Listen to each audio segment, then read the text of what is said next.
বিদেশি শিপে চাকরি করতে গিয়ে আমার স্বামী এইচআইভি এইডসে আক্রান্ত হয়। অবশেষে আমার এবং আমার সন্তানেরও এইডস পজিটিভ হয়। গায়ে কাটা দেওয়ার মতো বাস্তব এই ঘটনাটি শুনলে শিহরিত হয়। আমার নাম বিবি আমেনা ওরফে নাসিমা। আমার দেশের বাড়ি নোয়াখালী। আমি চট্টগ্রামে থাকি। 6 ভাই বোনের মধ্যে আমি সবার ছোট। আমার বড় বোনের ছেলে গ্রামে পরীক্ষা শেষে বেড়াতে আসছে। যাওয়ার সময় আমাকে বলল, খালাম্মা চলো না আমাদের সাথে আমাদের বাসায়। তো তার সাথে চলে গেলাম মংলায় আমার বোনের বাসা। আমার বোনের পাশের ফ্ল্যাটে একজন আপা আর আন্টি থাকতো। ওই আপার একটা ভাই ছিল, উনি বিদেশি শিপে চাকরি করতো। ওনাদেরও দেশের বাড়ি নোয়াখালী। এত বেশি চলাফেরা ছিল ওনাদের সাথে আমার আপা। আমিও প্রায় সময় ওনাদের ঘরে যেতাম। আমাকে ওনারা অনেক আদর করতো। বিশেষ করে আমার হাঁটুর নিচে পড়া চুলগুলো দেখে তারা অনেক বেশি পছন্দ করতো আমাকে। একদিন পাশের বাসার ওই আপা ওনার ভাইয়ের জন্য আমার বিয়ের প্রস্তাব পাঠায়। আসলে ওই আপা ওনার ভাইয়ের জন্য একটা গার্ডিয়ান চাচ্ছে। ওনার ভাইয়ের বাবা মা কেউ ছিল না, কিন্তু আমার আপা রাজি হলো না। ভাবলো টাকা পয়সা ইনকাম করে তো কি হয়েছে, ছেলে নিজের একটা বাড়ি। আমি যখনই ওনাদের বাসায় যেতাম ওনারা আমাকে অনেক আদর করতো। আমিও কেমন ওনাদের প্রতি দুর্বল হতে লাগলাম। আপা একদিন ওনার ভাইয়ের ছবি দেখালো আমাকে, খুব স্বাস্থ্যবান সুন্দর একটা পুরুষ। আমি যেদিন আমার আপার বাসা থেকে বাড়ি চলে আসবো তার আগের দিন ওই আপার ভাই বিদেশ থেকে চলে আসলো। আপার ভাইও আমাকে খুব পছন্দ করে। 2006 সালের পহেলা বৈশাখ ওনাদের জোরাজুরি কিংবা আল্লাহর হুকুমে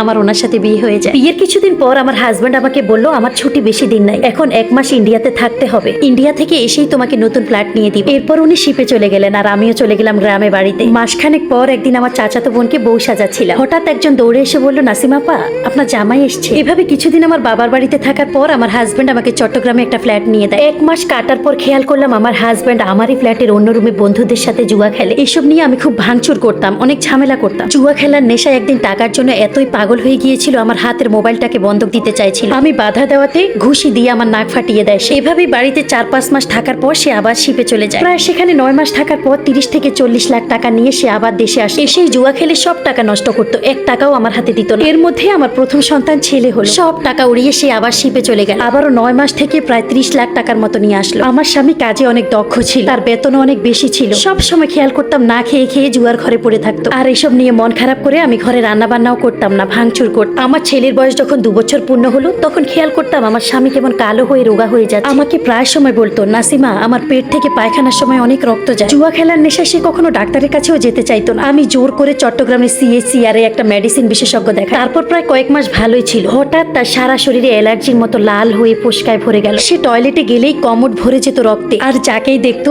বলতো, আমার মাথাটা একটু চেপে দাও। আবার আমি সেই ডাক্তারের কাছে নিয়ে গেলাম। একটু সুস্থ হতে না হতে সে আমাদের না বলে শিপে চলে গেল। সে চলে যাওয়ার পর আমারও ডান পা কাঁপতো আর ঘন ঘন জ্বর আসতো। আমার কয়েকদিন পর পরই ডায়রিয়া হতো। কয়েক মাস পর সে আমাদেরকে না জানিয়ে আবার বাসায় আসলো। তাকে চেনাই যাচ্ছিল না, কেমন শুকিয়ে গেছে। ডাক্তার দেখানোর পর ডাক্তার ওনার পায়খানা টেস্ট দিল। ডাক্তার 7 দিনের ওষুধ দিল। 3 দিন ওষুধ খাওয়ার পর হঠাৎ ওর ফোন আসলো, সে আবার শিপে চলে যায়। তারপর আমার স্বামী এবং আমার পরিবারের সঙ্গে যা হয় সেটা জানতে কমেন্ট বক্সে পিন করা লিংকে প্রবেশ করুন।